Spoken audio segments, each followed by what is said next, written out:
سامعین کرام، پیش خدمت ہے خلیل جبران کی مارکت الآراء تصنیف دی پروفٹ کا اردو ترجمہ۔ اس کا ترجمہ کیا ہے جناب سردار محمد عزیز صاحب نے، اور میں ہوں آپ کے ساتھ فیصل سعید زرغام۔ اگر آپ نے اس چینل کو اب تک سبسکرائب نہیں کیا تو یقیناً کوئی وجہ رہی ہوگی۔ آئیے چلتے ہیں ناول کے بقیہ حصے کی جانب۔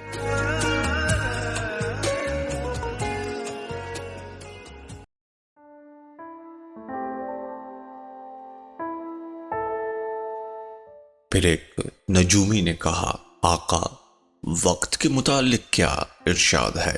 اس نے کہا، تم وقت کو پیمانے سے ناپنے کے آرزو مند ہو، وہ وقت جو لا انتہا اور بے پایاں ہے۔ تم اپنی زندگی کے راستوں اور یہاں تک کہ اپنی روح کی گزرگاہ کو ساعتوں اور موسموں میں ڈھال دینا چاہتے ہو۔ تم نے تو وقت کو ایک ندی سمجھ لیا ہے جس کے کنارے پر بیٹھے ہوئے تم اس کی روانی کا تماشا کر رہے ہو، حالانکہ روح کی لامتناہیت تمہاری زندگی کی لامتناہیت سے خوب آگاہ ہے، اور وہ اس امر سے بھی بخوبی واقف ہے کہ گزرا ہوا کل آج کی یاد ہے اور آنے والا کل آج کا ایک خواب۔ اور وہ شے جو تم میں نغمہ زن اور محو تصور ہے، ابھی تک ازل کی ان سرحدوں میں سکونت پذیر ہے جبکہ فضائے بسیط میں تارے منتشر کیے گئے تھے۔ تم میں سے کون ہے وہ جس کے دل میں یہ احساس نہ ہو کہ اس میں محبت کرنے کی قوتیں لامحدود ہیں، اور ساتھ ہی اسے یہ احساس بھی نہ ہو کہ یہ محبت اگرچہ لامحدود ہے مگر اس کے مرکز ہستی کو احاطہ کیے ہوئے ہے، اور محبت کے ایک تصور کی طرف سے دوسرے تصور کی جانب، اور نہ ہی محبت کے عمل کی طرف سے محبت کے دوسرے عمل کی جانب سلسلہ جنباں ہوتی ہے۔ کیا وقت بھی محبت کی طرح غیر منقسم اور سکوت آور ہے؟ لیکن اگر تمہارا خیال یہ ہے کہ وقت کی پیمائش موسموں ہی سے کی جائے تو پھر ہر ایک موسم کو دوسرے تمام موسموں پر محیط کر دو، اور آج کو زمانہ ماضی کی یادوں اور مستقبل کو آرزوؤں سے ہم آغوش ہونے دو۔ شہر کے معززین میں سے ایک نے کہا کہ ہمیں نیکی اور برائی کے متعلق کچھ فرمائیے۔ اس نے کہا، میں تمہاری نیکیوں کے متعلق تو کچھ کہہ سکتا ہوں، مگر برائیوں کے متعلق کیا کہوں؟ اس کے سوا برائی ہے کیا کہ وہ دراصل نیکی ہی ہے جو اپنی بھوک اور پیاس کی سختیوں کو برداشت کرتے کرتے اس طرح ظاہر ہو جاتی ہے۔ واقعہ یوں ہے کہ جب نیک بھوکا ہوتا ہے تو خوراک کی تلاش میں اندھیرے غاروں تک جا پہنچتا ہے، اور جب پیاسا ہوتا ہے تو گندا پانی پینے سے بھی دریغ نہیں کرتا۔ تم نیک ہو، لیکن اس وقت جب تم اپنی شخصیت سے ہم آہنگی پیدا کر دو، لیکن اگر تم ایسا نہ کرو پھر بھی تمہیں برا نہیں کہا جا سکتا۔ باہمی نفاق کی بدولت کسی گھر کو چوروں کے غار سے تشبیہ نہیں دی جا سکتی، بس یہی کہ ان میں نفاق ہے۔ ایک جہاز جس کے پتوار نہ ہوں یہی ہوگا کہ وہ خطرناک جزیروں میں ڈاما ڈول تھپیڑے کھاتا پھرے، لیکن اس کا یہ مطلب نہیں کہ وہ سمندر کی تہ میں غرق ہو جائے گا۔ تم نیک ہو مگر اس وقت تک جب تک کہ ذاتی ایثار کا جذبہ تم میں موجود ہے، لیکن ذاتی مفاد کی کوشش تمہیں برا بھی نہیں بنا سکتی، اس لیے کہ جب تم اپنے مفاد کے لیے کوئی کام کرو تو تم اس جڑ کی طرح ہوگے جو زمین سے چمٹی ہوئی اس کے سینے سے اپنی غذا حاصل کرتی ہے۔ یقیناً پھل کو جڑ سے یہ کہنے کا کوئی حق نہیں ہے، تو بھی میری طرح ہو جا اور اس سے بھرپور ہو کر دوسروں کے کام و دوہن کی تواضع کر، اس لیے کہ جس طرح پھل دوسروں کے لیے اپنی نعمتیں ارزاں کرتا ہے، اسی طرح جڑ کو بھی دوسروں سے اپنی خوراک حاصل کرنے کا حق ہے۔ تم نیک ہو، لیکن اس حالت میں جبکہ بات چیت کرتے وقت پوری طرح آگاہ رہو، لیکن تم بے خودی میں محمل باتیں بھی کرو تو برے نہیں بن سکتے، کیونکہ بات چیت لڑکھڑاتی ہوئی باتوں سے نحیف زبان میں بھی قوت پیدا کر سکتی ہے۔ تم نیک ہو، لیکن اس حالت میں کہ منتہائے مقصود کی طرف پوری محبت کے ساتھ مردانہ دار قدم اٹھاتے چلے جاؤ۔ لیکن تمہیں بدکار نہیں کہا جا سکتا اگر تم منزل مقصود کی طرف لنگڑاتے ہوئے چلو۔ وہ لوگ جو لنگڑا کر چلتے ہیں بہرحال بڑھتے ہی جاتے ہیں، پیچھے نہیں ہٹ جاتے۔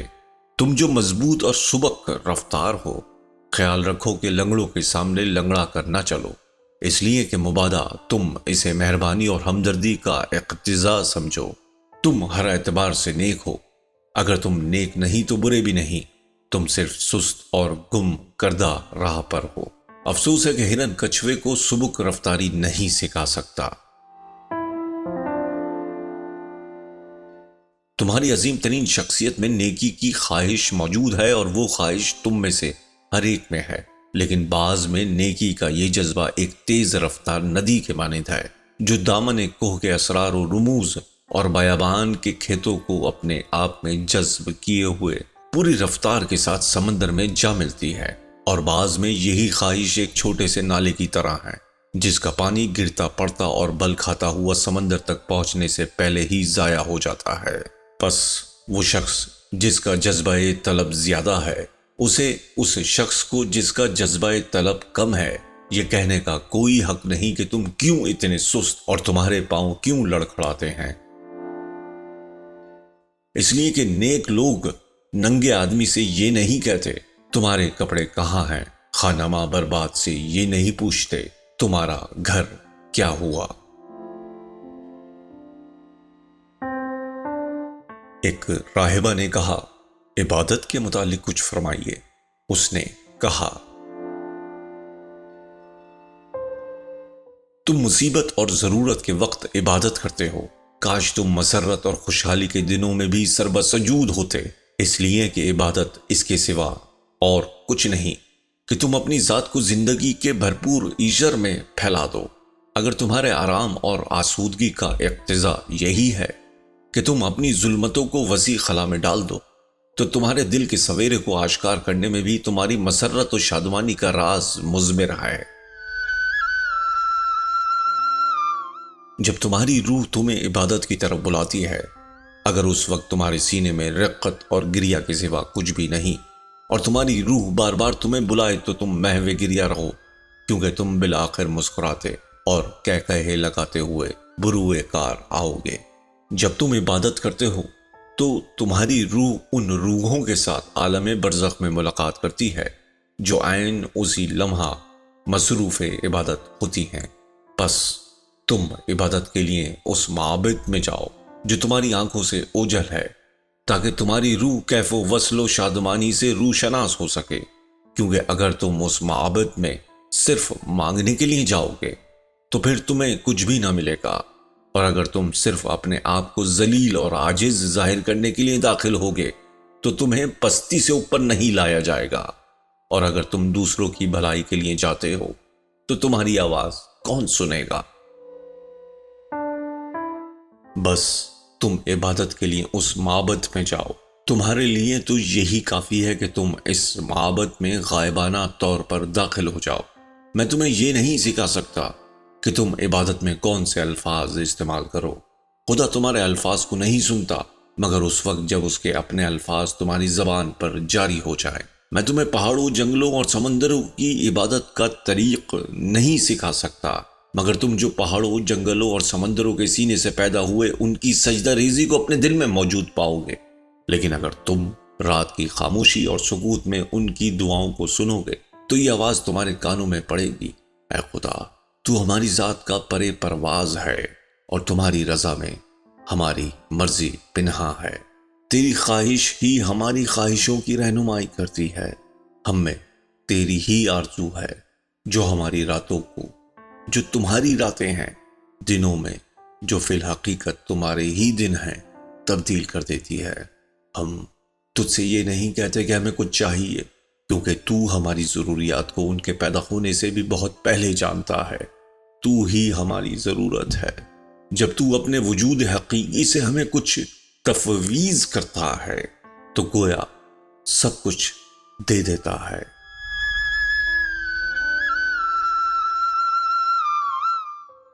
بنباسی سنیاسی جو سال میں ایک مرتبہ شہر میں آتا تھا، اس نے آگے بڑھ کر کہا، ہمیں کچھ عیش و مسرت کے متعلق فرمائیے۔ اس نے کہا،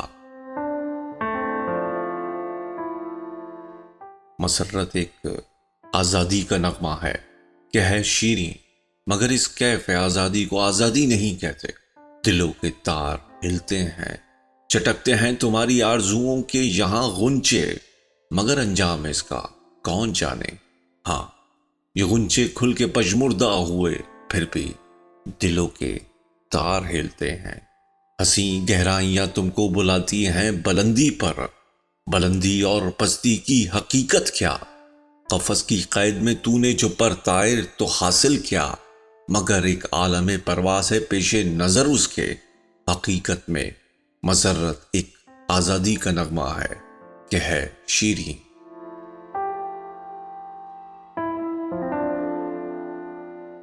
میں خوش ہوں گا اگر تم اس گیت کو دل کے بھرپور جذبوں کے ساتھ گاؤ، مگر ایسا بھی نہ ہو کہ تمہارا دل اس گیت کی صرف موسیقی میں دب کر رہ جائے۔ تمہارے بعض نوجوان عشرت کے متلاشی ہوتے ہیں، گویا صرف وہی زندگی کا منتہائی مقصود ہے۔ تم ان پر تنقید کرتے ہو اور انہیں برا بلا کہتے ہو، مگر میں نہ ہی ان پر نکتہ چینی کرتا ہوں اور نہ ہی انہیں برا بلا کہتا ہوں، بلکہ چاہتا ہوں کہ وہ عیش و عشرت کی جستجو کو جاری رکھیں، اس لیے کہ وہ عشرت کو تنہا نہیں پائیں گے۔ اس کی 7 بہنیں ہیں، اور جو سب سے کم حسین ہے وہ خود عشرت و انبساط سے زیادہ خوبصورت ہے۔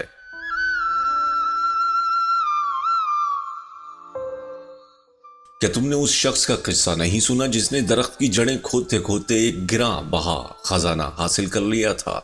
تمہارے بڑوں میں بعض ایسے بھی ہیں جو گزرے ہوئے عیش و عشرت کو کچھ اس طرح ندامت کے ساتھ یاد کرتے ہیں کہ گویا وہ ایک ایسا گناہ تھا جس کا انہوں نے جوانی کی بدمستی میں ارتکاب کیا، مگر وہ تعسف ایسا ہی ہے جیسے دل کی آنکھوں پر پردہ ڈالنا۔ یہ گناہوں کی سزا نہیں، انہیں اپنے گزشتہ عیش کو ایسے تشکر و امتنان کے ساتھ یاد کرنا چاہیے جس طرح سال گزشتہ کی فصل کو یاد کیا جاتا ہے۔ اگر پچھتانے ہی سے انہیں تسکین ہوتی ہے تو انہیں اسی طرح اپنے دل کو سکون پہنچانے دو۔ تم میں بعض ایسے بھی ہیں جو اتنے جوان بھی نہیں کہ عیش و عشرت کو تلاش کر سکیں، اور اتنے معمر بھی نہیں کہ عیش رفتہ کو یاد کریں۔ وہ تلاش کرنے اور یاد کرنے کے عمل سے ایسے گھبراتے ہیں کہ عیش سے دستکش ہو جاتے ہیں، اس لیے کہ مبادا وہ اپنی روحانی دولت سے ہاتھ دھو بیٹھے یا اسے نقصان پہنچائے۔ مگر ان کے ترک لذت میں بھی عیش و مسرت کی ایک جھلک موجود ہے، بس وہ کانپتے ہوئے ہاتھوں سے جڑے کھودتے وقت خزانہ پا لیتے ہیں۔ مگر یہ تو بتاؤ کہ وہ کون ہے جو اپنی روح کو صدمہ پہنچاتا ہے؟ کیا بلبل کے نغمے رات کی خاموشی اور سکوت کو توڑ سکتے ہیں؟ یہ جگنو اپنی روشنی سے ستاروں کو نقصان پہنچا سکتا ہے؟ کیا تمہاری آگ کے شعلے اور تمہارا دھواں ہوا کے دوش پر بار ثابت ہو سکتا ہے؟ کیا تم روح کو ایک خاموش تالاب سمجھتے ہو جس کے پانی کو ایک چھڑی سے متلاطم کیا جا سکتا ہے؟ بعض اوقات عشرت سے دستکش ہو کر تم اپنی خواہشات کو اپنے وجود کے کسی گوشے میں چھپا دیتے ہو۔ کون جانتا ہے کہ جسے آج تم نظر انداز کر دیتے ہو وہی کل تمہارے سامنے آ جائے، اور تو اور خود تمہارا وجود بھی اپنی وراثت اور ضرورتوں سے غافل نہیں رہتا، اور تم اسے دھوکہ نہیں دے سکتے۔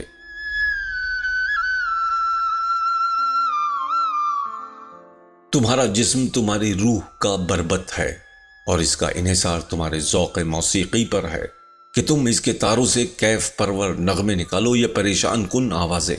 اب تم اپنے دل میں غور کرتے ہو کہ عشرت میں کون سی چیز اچھی اور کون سی بری ہے۔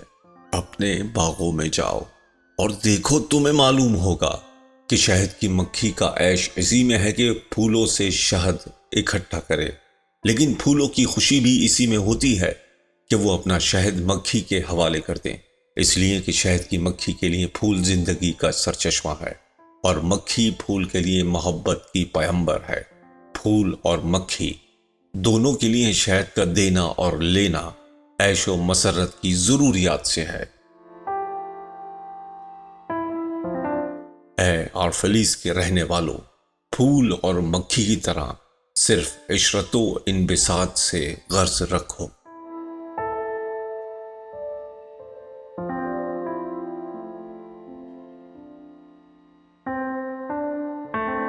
ایک شاعر نے کہا کہ ہمیں حسن کے متعلق کچھ بتاؤ۔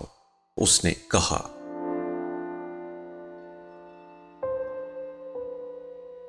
تم حسن کو کہاں تلاش کرو گے اور اسے کیسے پاؤ گے جب تک وہ خود تمہارا راستہ نہ بن جائے اور تمہاری رہنمائی نہ کرے؟ تم حسن کے متعلق کیا کہہ سکتے ہو جب تک وہ خود تمہاری گویائی کی بنیاد نہ رکھے؟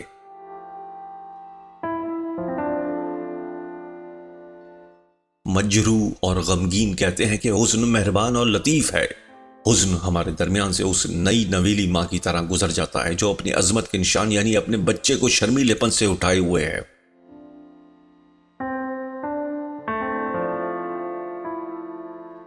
پرجوش لوگ کہتے ہیں حسن جلال و جبروت کا دیوتا ہے، وہ ایک طوفان ہے جس سے زمین اور آسمان کانپ اٹھتے ہیں۔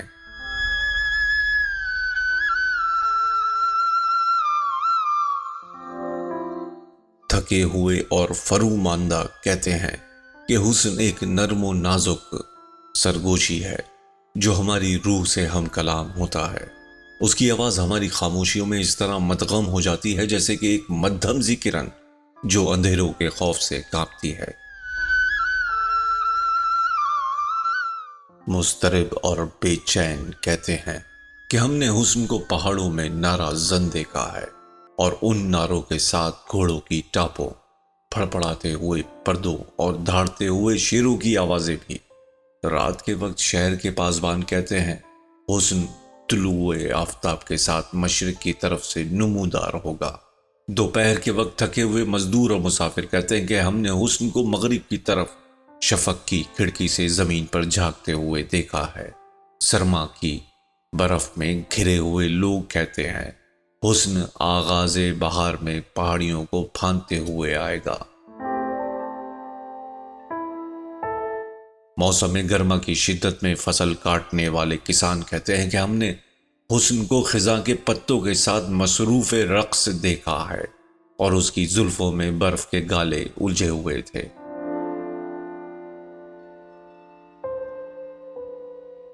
حسن کے بارے میں تم نے سب کچھ کہہ ڈالا، پر حقیقت میں تم نے حسن کا نہیں بلکہ اپنی غیر مطمئن حاجات کو بیان کیا ہے۔ حسن ایک حاجت نہیں بلکہ ایک کیف و مسرت ہے۔ حسن پیاسے کے خشک ہونٹ اور گداگر کا پھیلا ہوا ہاتھ نہیں بلکہ ایک شعلہ بداماں دل اور مسحور روح ہے۔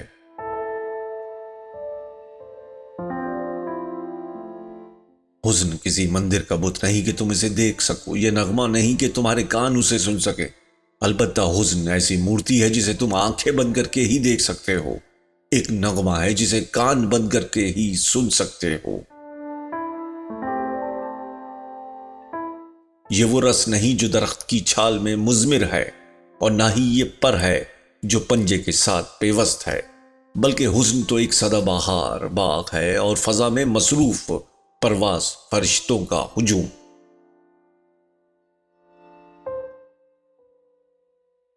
اور فلیس کے رہنے والوں، حسن زندگی ہے، جب زندگی اس کے خوشنما اور مقدس چہرے سے نقاب اٹھائے، لیکن تم ہی تو زندگی ہو اور تم ہی نقاب۔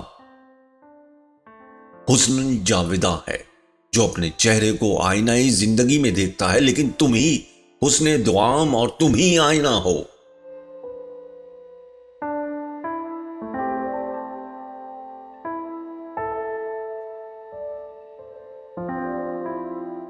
ایک بوڑھے کاہن نے کہا ہمیں مذہب سے متعلق کچھ بتاؤ۔ اس نے کہا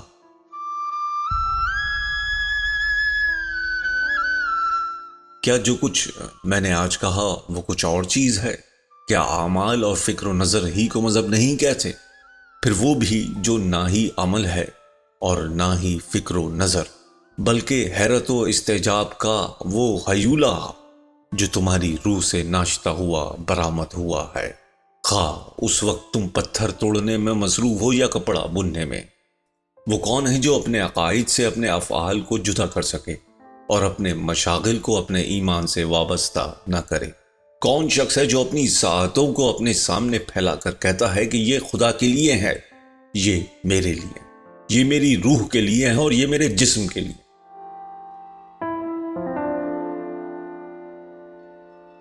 تمہارے لمحات گویا پرندے کے بازو ہیں جو فضا میں وجود در وجود پھڑپڑاتے ہیں۔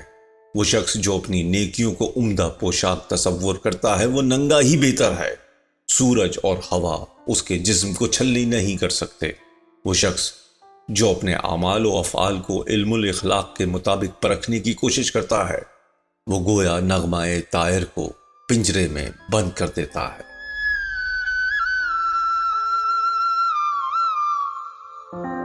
آزاد نغمے قفس کی سلاخوں اور تیلیوں میں سے سنائی نہیں دیا کرتے۔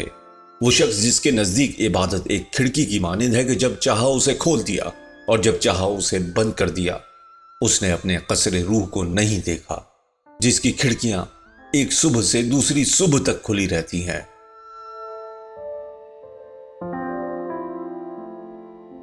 تمہاری زندگی ہی تمہاری ایک عبادت گاہ ہے اور یہی مذہب بھی ہے۔ جس وقت تم اس میں داخل ہونے لگو تو اپنے ساتھ اپنا تمام سرمایہ لیتے جاؤ، ہل، بھٹی، موصل اور بربت، ضروریات زندگی اور وہ سامان بھی جو ہماری مسرتوں کے لیے لازمی ہے، اس لیے کہ محویت کے عالم میں نہ ہی تم اپنی کامرانیوں سے بلند جا سکتے ہو اور نہ ہی اپنی پستیوں اور ناکامیوں سے نیچے۔ اپنے ساتھ تمام انسانوں کو بھی لیتے جاؤ، اس لیے کہ عالم محبت میں نہ ہی تم ان کی توقعات اور آرزوؤں سے اوپر پرواز کر سکتے ہو اور نہ ہی ان کی مایوسیوں سے نیچے گر سکتے ہو۔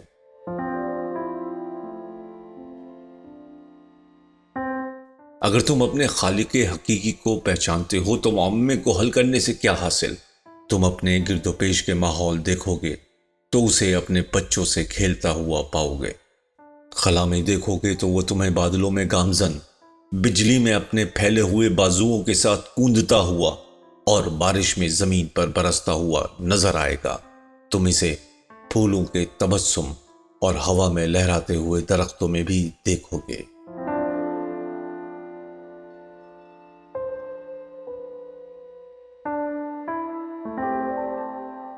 پھر المترا نے کہا، اب ہم کچھ موت کے متعلق بھی سنیں گے۔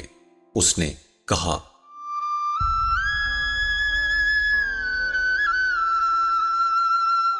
تم موت کے اسرار کو جاننا چاہتے ہو، مگر یہ راز کیسے بے نقاب ہوگا جب تک کہ تم اسے زندگی میں تلاش نہ کرو۔ وہ الو جس کی آنکھیں صرف رات کے اندھیرے ہی میں کھلتی ہیں، وہ روشنی کے اسرار سے کیسے واقف ہو سکتا ہے؟ اگر تم موت کے اسرار سے متعارف ہونا چاہتے ہو تو پہلے زندگی کے بھیدوں کو سمجھو، اس لیے کہ زندگی اور موت ایک ہی چیز کا نام ہے، جس طرح دریا اور سمندر۔ حیات بعد ممات کے متعلق تمہارا خاموش علم تمہاری خواہشوں اور امیدوں کی گہرائیوں میں مستور پڑا ہے، اس بیج کی طرح جو برف کے انبار کے نیچے دبا ہوا بہار کا دل خوشکن خواب دیکھتا ہے۔ خواب پر پورا بھروسہ رکھو، کیونکہ اسی میں وہ دروازہ چھپا ہوا ہے جو جاویدانی زندگی کی طرف رہنمائی کرتا ہے۔ تم موت سے ڈرتے ہو، اس گڈریے کی طرح جو بادشاہ کے سامنے کھڑا کانپ رہا ہوتا ہے، حالانکہ وہ جانتا ہے کہ بادشاہ کا ہاتھ انعام و اکرام کے لیے اٹھے گا۔ مگر کیا گڈریے کے کانپتے ہوئے جسم کے اندر ایک ایسا دل نہیں جس میں مسرت سرایت کر رہی ہو کہ بادشاہ اسے اعزاز سے سرفراز کرے گا، لیکن اس کے باوجود اپنے لرزہ براندام جسم کی طرف متوجہ ہے۔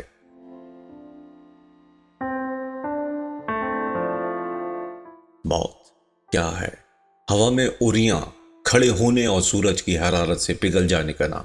سانس کا رک جانا کیا ہے؟ صرف یہ کہ مد و جزر کی بے چینی سے آزاد اور وسعت کون و مکان میں پھیل کر خدائے برتر کی جستجو بے روک ٹوک کر سکے۔ تمہاری روح اس وقت نغمہ ریز ہوگی جب تم دریائے خاموشی سے اپنے آپ کو سیراب کرو گے۔ جب تم پہاڑ کی رفعتوں پر پہنچ جاؤ گے تو تمہارے دل میں بلندیوں کی طرف جانے کا احساس زندہ ہو جائے گا۔ جب زمین تمہارے جسمانی اعضاء کا مطالبہ کرے گی تو تم خوشی سے رقص کرنے لگو گے۔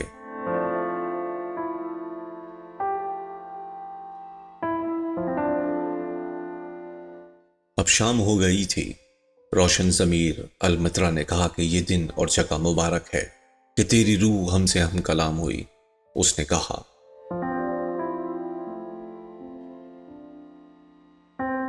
کیا میں صرف کلام کرنے والا ہی تھا؟ کیا میں سامع بھی نہ تھا؟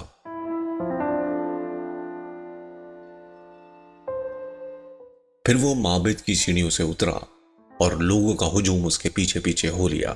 وہ اپنے جہاز پر پہنچ کر عرشے پر کھڑا ہو گیا اور لوگوں کی طرف متوجہ ہو کر بلند آواز سے کہنے لگا، اے ارفلیس کے باسیوں، ہوا مجھے تم سے جدا ہونے کا حکم دے رہی ہے۔ مجھے اتنی اجلت نہیں جتنی ہوا کو ہے، پھر بھی مجھے جانا ہے۔ ہم وہ آوارہ ہیں جو تنہا راستوں پر چلتے ہیں، اور ہمارا سفر کسی دن بھی اس جگہ سے شروع نہیں ہوتا جس دن ہم نے ختم کیا۔ سورج طلوع ہوتے وقت ہمیں اس جگہ نہیں پائے گا جہاں اس نے غروب ہوتے وقت ہمیں چھوڑا تھا۔ جب زمین میوے خواب ہوتی ہے، ہم سرگرم سفر ہوتے ہیں۔ ہم دراصل ایک مضبوط درخت کے بیچ ہیں، اور یہ ہماری فطرت کی تکمیل ہے اور فراخی حوصلے کی دلیل ہے کہ ہم ہوا کے حوالے کر دیے جائیں اور وہ ہمیں منتشر کر دے۔ میں نے ایک مختصر سا زمانہ تمہارے ساتھ بسر کیا، اور وہ بات چیت اس سے بھی زیادہ مختصر ہے جو میں نے تمہارے ساتھ کی، لیکن اگر میری آواز تمہارے کانوں میں گونجنا بند ہو جائے اور میری محبت تمہاری یادوں سے وابستہ نہ رہے تو میں پھر آؤں گا اور پھر تم کو وہی پیغام سناؤں گا، مگر اس دل کے ساتھ جو معلومات کے خزانے تمہاری چشم بینا کے آگے رکھ دے گا، ان لبوں کے ساتھ جن سے نکلے ہوئے الفاظ اپنی حلاوت و شیرینی سے تمہارے دلوں کو آشنا کر دیں گے۔ ہاں، میں پھر مد و جزر کے ساتھ واپس آؤں گا۔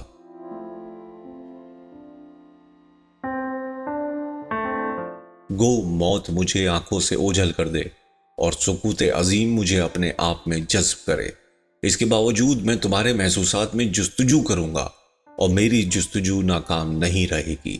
جو کچھ میں نے تم سے کہا، اگر اس میں صداقت موجود ہے تو یہ صداقت بلند آہنگی سے منصہ شہود پر آئے گی، اور ایسی زبان میں جو تمہارے تصورات کی ہمنوا ہوگی۔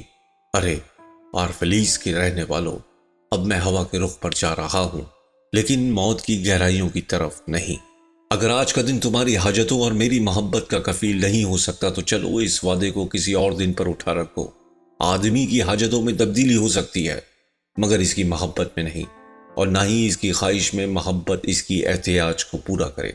اس لیے یقین رکھو کہ میں اس سکوت عظیم سے ضرور واپس آؤں گا۔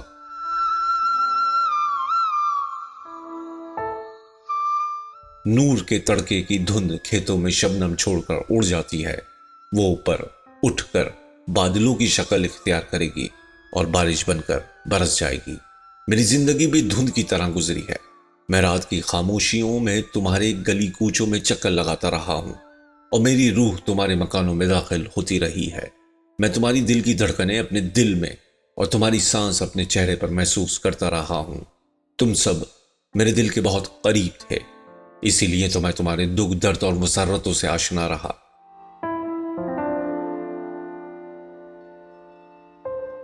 تمہارے خواب میرے خواب ہی تھے۔ بارہا میں تمہارے درمیان اس جھیل کی مانند تھا جو کوہساروں میں گری ہوئی ہے۔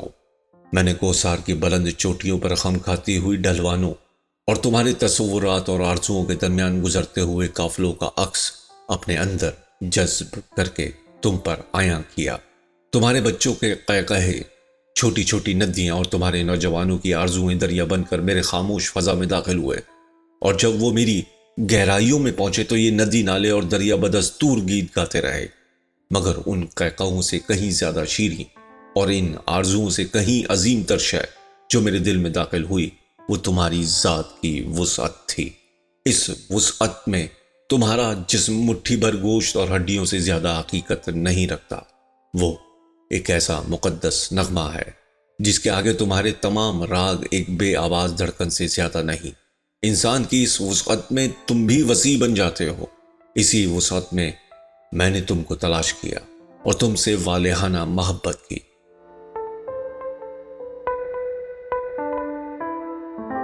اس لیے کہ وہ کون سے فاصلے ہیں جو محبت طے کرتی ہے اور وہ اس کے محیط میں نہیں۔ اور کون سی حد نگاہ، کون سی توقعات اور کون سی قیاس انگیزیاں اس کی پرواز پر بازی لے جا سکتی ہیں۔ ایک دیو قامت شاہ بلوط کے درخت کی طرح جس پر پھولوں کی ایک بیل چڑھی ہوئی ہے، وہی وسیع انسان تمہارے اندر موجود ہے۔ اسی کی قوتوں کے باعث تم دھرتی سے وابستہ ہو، اور اس کی نگہت تمہاری خلا میں حکم پرواز دیتی ہے، اور اسی وسعت کی استواری سے تم زندہ جاوید ہو گئے ہو۔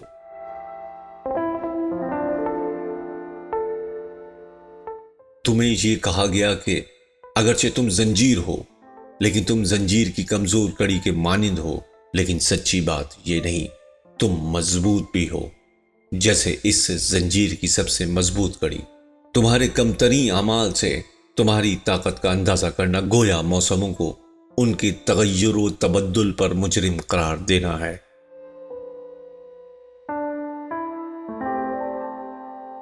ہاں، تم ایک سمندر کے مانند ہو، اگرچہ بڑے بڑے جہاز تمہارے ساحل پر ہوا کے رخ کا انتظار کرتے ہیں، لیکن سمندر کی طرح تم اپنی ہواؤں کو سبک بنانے کی قدرت نہیں رکھتے۔ تم موسموں کی مانند بھی ہو، لیکن تم موسم سرما میں اپنی بہار کو قبول کرنے سے انکار کرتے ہو، مگر بہار تمہارے سینوں میں آرام کنا اور نیم خفتہ مسکرا رہی ہے، اور وہ اس میں اپنی توہین خیال نہیں کرتی۔ یہ نہ سمجھنا کہ میں یہ باتیں تم سے اس لیے کہہ رہا ہوں کہ تم ایک دوسرے سے کہو کہ اس نے ہماری کتنی مدحت سرائی کی، اور اس نے ہم میں نیکی کے سوا اور کچھ نہیں دیکھا۔ میں تم سے انہی الفاظ میں بات چیت کر رہا ہوں جو تمہارے خیالوں میں پہلے سے موجود ہیں۔ یہ کتابی علم کیا ہے؟ صرف اس علم کا عکس ہے جس کے حصول میں الفاظ کی ضرورت نہیں۔ تمہارے خیالات اور میرے الفاظ ایک سربہ مہر قوت حافظہ کی لہریں ہیں جن میں ہماری یاد ماضی محفوظ رہتی ہے، اور ان میں ازمنہ قدیم کی یاد جب یہ دھرتی نہ ہمیں جانتی تھی اور نہ ہی اپنے آپ کو، ان راتوں کی یاد جبکہ زمین الجھن اور افراتفری میں گھری ہوئی تھی۔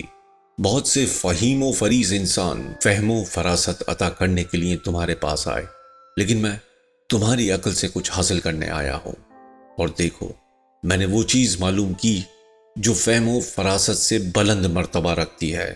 وہ ایک شعلہ نما روح ہے جو تم میں روز بروز زیادہ روشن ہوتی جاتی ہے، پر تم اس روح کی وسعتوں سے بے پرواہ رہ کر اپنی عمر رفتہ کا ماتم کرتے ہو۔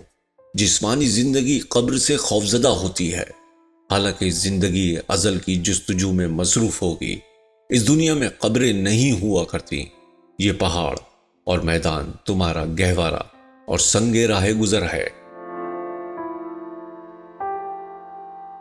جب تم اس کھیت کے قریب سے گزرو جہاں تم نے اپنے باپ دادا کو سپرد خاک کیا تھا، تو وہاں بغور دیکھو۔ تم وہاں دیکھو گے کہ تم اپنے بچوں کے ہاتھ میں ہاتھ دیے رقصاں فرحاں ہو۔ بے شبہ اکثر یوں بھی ہوتا ہے کہ تم لاشعوری حالت میں مسرت انگیزیوں میں ڈوب جاتے ہو۔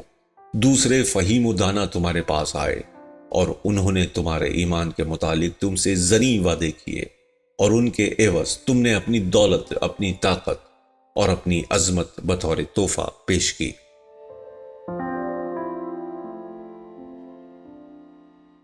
میں نے جو کچھ تمہیں دیا وہ وعدے سے بہت کم ہے، لیکن تم ان کی نسبت مجھ سے زیادہ فراغ دلی کے ساتھ پیش آئے۔ حیات سرمدی کے لیے تم نے میری روح کی گہرائیوں کی تشنگی میں اضافہ کر دیا۔ جب میں اس چشمے پر اپنی پیاس بجھانے آتا ہوں تو اس کے بہتے ہوئے پانی کو تشنا پاتا ہوں، اور جب میں اسے پیتا ہوں تو وہ مجھے پیتا ہے۔ تم میں سے بعض نے تحفے قبول کرنے کے معاملے میں مجھے مغرور اور بہت ہی شرمیلا سمجھا۔ اجرت وصول کرنے میں واقعی مغرور ہوں، مگر تحفے قبول کرنے کے معاملے میں نہیں۔ تم مجھے اپنے دسترخوان پر بٹھانے کو تیار تھے، مگر میں نے پہاڑی پھل کھا کر پیٹ بھرا۔ تم مجھے اپنے گھروں میں پناہ دینے کو تیار تھے، مگر میں نے محبت کی سیڑھیوں پر راتیں بسر کی۔ لیکن کیا میری زندگی صرف تمہاری محبت آمیز توجہ کا باعث نہیں بنتی، جس نے غذا کو میرے لیے شیریں بنا دیا اور میری نیند کو پرکیف خوابوں سے روشناس کر دیا؟ اس کے لیے میں تمہارے حق میں دعا کرتا ہوں۔ تم نے مجھے بہت کچھ دیا، لیکن تمہیں یہ احساس نہیں کہ تم نے مجھے کچھ دیا بھی ہے یا نہیں۔ لاریب جب ان آیات آئینہ میں اپنے آپ کو دیکھتی ہے تو پتھر میں بدل جاتی ہے، اور عمل احسن جب اپنے آپ کو لطیف نام سے منسوب کرتا ہے تو وہ وبال کا سرچشمہ بن جاتا ہے۔ بعض آدمیوں نے مجھے تنہائی پسند اور اپنے حال میں مست سمجھا، اور خود تم نے کہا یہ تو پہاڑوں اور درختوں سے باتیں کرتا ہے، انسانوں سے نہیں۔ وہ پہاڑ کی چوٹی پر اپنی تنہائی میں کھویا ہوا ہمارے شہر کو حقارت کی نظروں سے دیکھتا ہے۔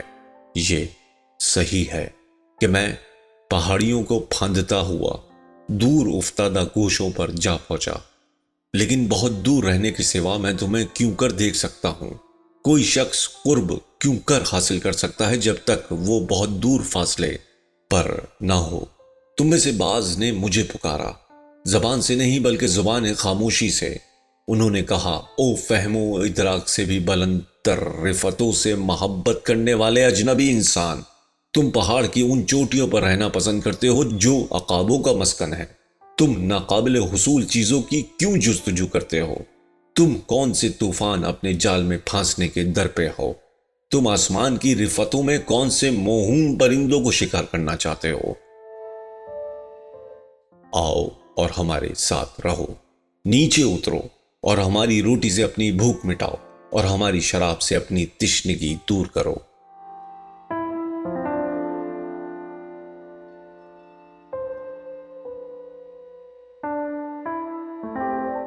اپنی روح کی تنہائیوں میں انہوں نے یہ باتیں کی، لیکن اگر ان کی یہ تنہائی کچھ گہری ہوتی تو انہیں معلوم ہو جاتا کہ میری آوارگی صرف ان کے غم اور مسرت کے اسرار کو معلوم کرنے کے لیے تھی۔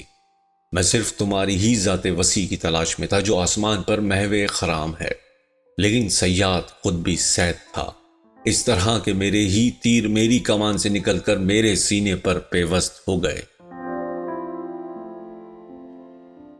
اور پرے پرواز رکھنے والا زمین پر رینگنے والا بھی تھا، اس طرح کہ جب میں آفتاب کے سامنے آسمان کی رفتوں میں اڑنے کے لیے پر پھیلاتا تھا تو ان کا سایہ زمین پر کچھوے کی طرح آہستہ آہستہ رینگتا تھا۔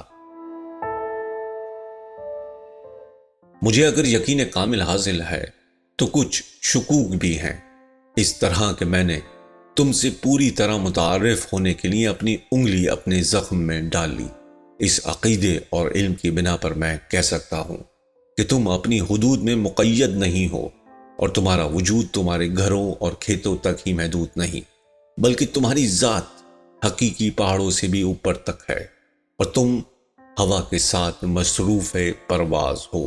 یہ کوئی ایسی چیز نہیں جو صرف گرمی حاصل کرنے کے لیے دھوپ میں رینگتی ہے یا محفوظ رہنے کے لیے اندھیرے میں بل بناتی ہے، بلکہ یہ ایک آزاد شے ہے، ایک ایسی روح جو تمام کرۂ ارض پر چھائی ہوئی ہے اور شفاف آسمانوں پر حرکت کرتی ہے۔ اگر یہ الفاظ مبہم ہیں تو ان کو واضح کرنے کی کوشش نہ کرو، اس لیے کہ ہر شے کی ابتدا مبہم اور دھندلی ہوتی ہے مگر اس کا انجام نہیں۔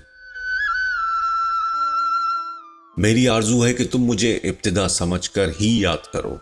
زندگی اور ہر ذی روح شے کی آفرینش اندھیرے ہی میں ہوتی ہے، نہ کہ شفاف روشنی میں، اور کون جانتا ہے کہ شفاف روشنی بھی مدھم ہو کر دھند میں بدل جاتی ہے۔ میں چاہتا ہوں کہ مجھے یاد کرتے وقت تم یہ بھی یاد کرو کہ وہ شے جو تم میں سب سے زیادہ کمزور اور الجھی ہوئی نظر آتی ہے، حقیقت میں وہی سب سے زیادہ مضبوط ہے۔ کیا وہ تمہاری سانس ہی نہیں جس نے تمہاری ہڈیوں کے ڈھانچے کو استواری اور استحکام بخشا؟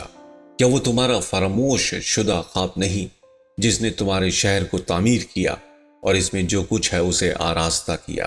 اگر تم سانس کے مد و جزر کو دیکھ سکتے ہو تو پھر تم باقی چیزوں سے آنکھیں موند لیتے۔ اگر تم خواب کی سرگوشی کو سن لیتے تو تم کسی اور آواز کو سننا پسند نہ کرتے، لیکن تم نہ دیکھ سکتے ہو اور نہ سن سکتے ہو، اور یہ اچھی بات ہے۔ وہ پردے جو تمہاری آنکھوں کے سامنے چھائے ہوئے ہیں اسی ہاتھ سے اٹھائی جائیں گے جنہوں نے ان کو بنایا ہے، اور وہ مٹی جو تمہارے کانوں میں بھری ہوئی ہے انہی انگلیوں سے چھیدی جائیں گی جنہوں نے مٹی کو گوندا۔ پھر تم دیکھ سکو گے اور پھر تم سن سکو گے۔ اس وقت تمہیں رنج نہیں ہوگا کہ تم اندھے رہے، نہ اس بات کا دکھ ہوگا کہ تم سن نہ سکے، کیونکہ اس دن تمام موجودات کے راز ہائے درو تم پر آشکار ہو جائیں گے، اور تم اندھیروں کو بھی اتنا ہی مبارک سمجھو گے جتنا کہ نور کو۔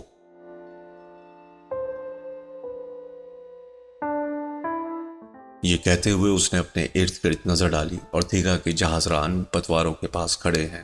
کبھی وہ ہوا سے بھرے ہوئے بادبانوں کی طرف دیکھتے ہیں اور کبھی اپنی مسافت کی طرف۔ پھر اس نے کہا، میرے جہاز کا ناخدا کس قدر صابر ہے، ہوا چل رہی ہے، بادبان بے چین ہے، پتوار بھی اشارے کے منتظر ہیں، لیکن میرا ناخدا میری خاموشی کو منتظر نگاہوں سے دیکھ رہا ہے، اور یہ میرے جہاز ران جو بیر زخار کے نغمے سن چکے ہیں، انہوں نے بھی میری باتوں کو بڑی توجہ کے ساتھ سنا، اور اب وہ زیادہ انتظار نہیں کر سکتے۔ میں تیار کھڑا ہوں۔ اب ندی سمندر تک پہنچ چکی ہے۔ ایک بار پھر مادر فطرت اپنے بچے کو واپس اپنی آغوش میں لیتی ہے۔ الوداع اور فلیس کی باسیوں، الوداع۔ آج کا دن ختم ہوا۔ یہ دن ہمارے لیے اسی طرح ختم ہو گیا جس طرح پانی میں لہرانے والا کمل کا پھول اپنے کل کو اپنے اندر سمیٹ لیتا ہے۔ جو کچھ ہمیں دیا گیا ہے ہم اسے اپنے پاس محفوظ رکھیں گے، اور وہ ہمارے لیے کافی نہ ہو تو ہمیں پھر یہاں اکٹھے آنا ہوگا اور اپنا دست سوال اپنے کردگار کے سامنے دراز کرنا ہوگا۔ بھول نہ جانا کہ میں پھر لوٹ کر آؤں گا تھوڑے عرصے بعد۔ میری خواہش نمود پھر مجھے کسی اور جسم کی تخلیق کے لیے مٹی اور جھاگ اکٹھا کرنے پر مجبور کرے گی۔ بہت جلد ہوا کے دوش پر کچھ دیر آرام کرنے کے بعد میں کسی اور عورت کے بدن سے پیدا ہوں گا۔ میں تمہیں اور اس جوانی کو جو تمہارے ساتھ بسر کی الوداع کہتا ہوں۔ ماضی میں ہم ایک دوسرے سے خواب میں متعارف ہوئے تھے، تم میری تنہائیوں میں نغمے آلاپ رہے تھے، اور میں تمہاری آرزوؤں سے آسمان پر مینار تعمیر کر رہا تھا۔ لیکن اب ہماری نیند ختم ہو چکی ہے، اور اس کے ساتھ ساتھ ہمارے خواب بھی۔ دن کافی چڑھ آیا ہے، دوپہر کا سماں ہمیں اپنی لپیٹ میں لے رہا ہے، اور نصف بیداری ہمارے پورے دن میں داخل ہو چکی ہے۔ اب ہمیں الوداع کہنا ہوگا۔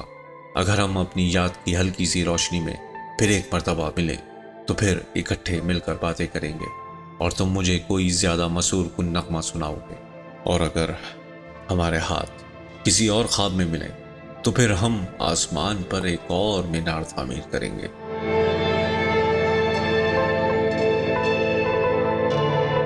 یہ کہتے ہوئے اس نے جہاز رانوں کو اشارہ کیا۔ جہاز رانوں نے لنگر اٹھایا اور جہاز مشرق کی طرف روانہ ہو گیا۔ مجمع سے ایک شور اٹھا۔ ایسا معلوم ہوا کہ ایک ہی سینے سے ساری آوازیں بلند ہوئی تھیں۔ یہ ہنگامہ رات کی ظلمتوں کو چیرتا ہوا طوفان کسی تیزی کے ساتھ سمندروں پر سے گزرا۔ صرف المترا خاموش کھڑی تھی۔ اس کی نگاہیں جہاز پر لگی ہوئی تھی، یہاں تک کہ وہ دھند میں غائب ہو گیا۔ جب تمام لوگ منتشر ہو گئے تو وہ پھر بھی ساحل سمندر پر تنہا کھڑی رہی۔ اس کے یہ الفاظ اس کے کانوں میں گونج رہے تھے، بہت جلد ہوا کے دوش پر کچھ دیر آرام کرنے کے بعد میں کسی اور عورت کے بطن سے پیدا ہوں گا۔